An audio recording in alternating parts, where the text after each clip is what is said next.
for this day, and you can tell they're going to let it all out today. Absolutely. Now, we're just a day away again from the NFL draft. The 49ers' third pick is still in question. So when asked this week about his team's decision, Kyle Shanahan said, and this is a quote, "I feel good about 5 guys at 3. We started with one candidate in mind, but all have gotten better since." Okay, 5 guys, 1 day to decide. Adam Schefter here to join us live from Cleveland to suss it all out. So, Adam, what's the latest you're hearing out of San Francisco with their number 3 pick? Well, Ryan, let's take you behind the scenes a little bit. And you mentioned Kyle Shanahan say we started out with one candidate in mind. And when the San Francisco 49ers traded up to number 3, the initial plan was that they were comfortable taking Alabama quarterback Mac Jones at number 3, but would have the chance over the next 4 and 5 weeks to do a deep dive into Justin Fields and Trey Lance. And that's exactly what this team has done. And as much as the 49ers love Mac Jones, and they do, I believe that the gap between Mac Jones and the other quarterbacks like Trey Lance has been narrowed considerably to the point where over the weekend, the organization was really going back and forth on all these quarterbacks and trying to decide what to do. And I know there are people who say, well, you don't trade up to number 3 and give up what the 49ers did without knowing who you will take. I can tell you over the weekend, they did not know who they were going to take. But I can also tell you that the initial plan was that they were good taking Mac Jones. And that was why they traded up to 3, because they were always comfortable going to that quarterback. But Trey Lance has been so impressive.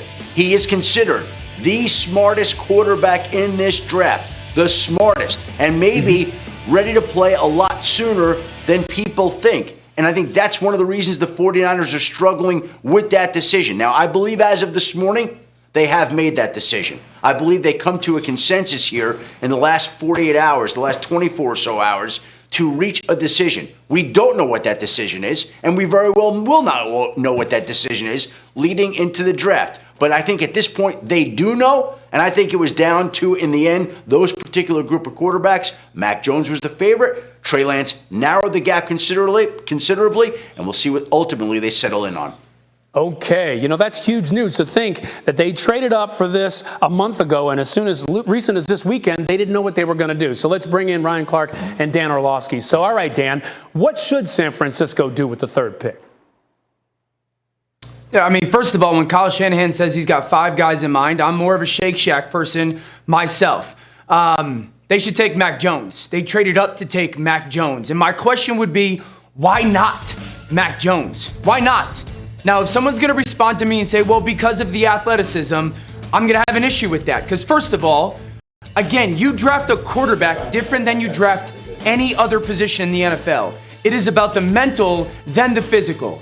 It is about the skill, then the size. Second of all, being athletic, even in 2021, does not guarantee that you're going to be a great quarterback. And being an average athlete like Mac Jones is, even in 2021, doesn't mean you can't be a great quarterback. At the end of the day, it will always be about what do you do with the football at the right time. And Mac Jones does that better than anybody left after number 1 and number 2 in this selection. Now, Trey Lance. I want to talk about Trey Lance. I think Trey Lance will be the biggest flyer at the quarterback position in the history of the NFL draft. Okay, the quarterback spot is about repetition, reps and reps and reps, and getting reps to get better at it. In the last 15 years of the NFL draft, there has been one quarterback that has been selected in the first round of the NFL draft that's had under 500 reps at the quarterback spot in college football. That was Mark Sanchez. He had 487. Trey Lance has had 318 reps. 318. That would be the least amount in the last 40 years of the NFL draft for a quarterback in the first round. If they traded up to 3 for Trey Lance, that is taking a huge flyer at the quarterback spot. RC, what's your reaction to that? Well, I think the first thing I think about is we keep talking about trading up to 3 and having uncertainty. I'm kind of switching here and changing that. They traded up to 3 to not have Jimmy Garoppolo anymore. That was the reason. Let's finally get it out there. It wasn't that they knew for sure Mac Jones was their guy. It's that they knew Jimmy G was no longer their guy, and they had 3 quarterbacks there. And now, so you're thinking about Mac Jones, and, for the last few weeks, because I am a Justin Fields guy, I've been saying, I think Justin Fields should go here. I don't think that this is Mac Jones' position. It's not because I don't think Mac Jones can play the position. He can play the position. He can process. He can progress. He can make the throws that he needs to make with accuracy, with touch, with velocity. He can do all those things. I think he can be a fine quarterback, and whoever plays quarterback in San Francisco is going to have a chance to be good. And so Mac Jones can be the guy that you take. But when you tell me that Mac Jones was your dude and now other quarterbacks have gotten better, how have they gotten better? Ain't nobody played no football games. You knew who they were in the football field and what the film said when you made the decision. So nobody's gotten better. You've just done a little more research. And I think in the end, it still falls on Mac Jones as the 3rd pick, and he'll be just fine, even if not great. Okay, so you think he'll be just fine. But, Dan, let me push back just a little bit here. Who do you think has the biggest upside among these quarterbacks, Dan? Because, look, is this segment done? We know these guys are good. We know all of them are top quality. But how do you see that part of it? Yeah, I think the biggest upside is probably Justin Fields from Ohio State, and it doesn't even sound like he's in the conversation, so to speak. And I remember saying to RC this morning, it'll be really interesting when this comes out why Justin isn't. I would love to hear that from San Francisco, and it's their decision. But I think he's got the greatest upside. Now, let me say this also, Ryan. While I believe that Justin has the greatest upside, I think Justin also has a little bit more of a variance of a miss, because there are some mechanical flaws in his game. I don't think there's as big a miss with Mac Jones as there could be with Justin or Trey Lance. Trey because, again, loads the lack of repetitions and a little bit of the unknown, and Justin because of some of the mechanical flaws. So while I think those guys have a chance to be potentially greater if you hit it the right time or the right spot than Mac, I don't think you're going to miss as much with Mac Jones.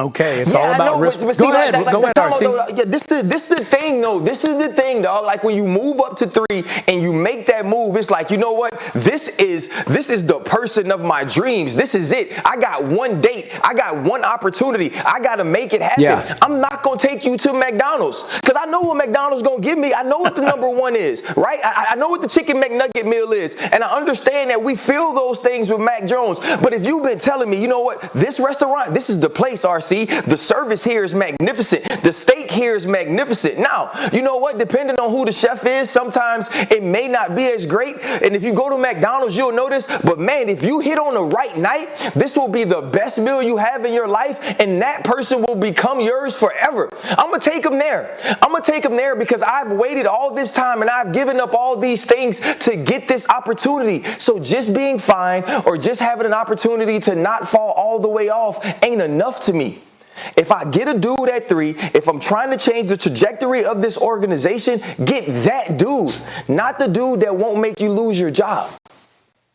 Dan, but here's the thing, RC, and this is what I would push back on, is I think San Francisco looks at Mac Jones way higher than a lot of people do. I look at Mac Jones way higher than a lot of people do because I think there's very specific things to go play in the quarterback position that he does really well. So to me, like, I'm going to get a consistently great meal like my wife does at home. What's up, babe? I'm going to get a consistently great meal that I want to bank on, that I know I can count on.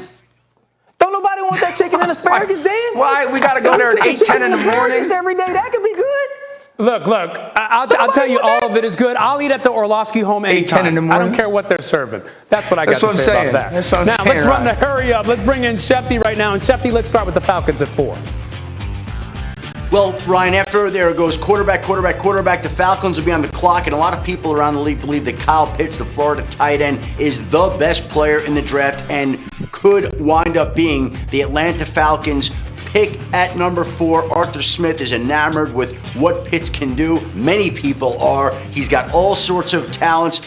Even I think Mel Kiper said he might be the best tight end that he's ever graded, and he could be the highest tight end ever picked. Meanwhile, the Virginia Tech cornerback Caleb Farley tested positive for COVID on a COVID test that the NFL administered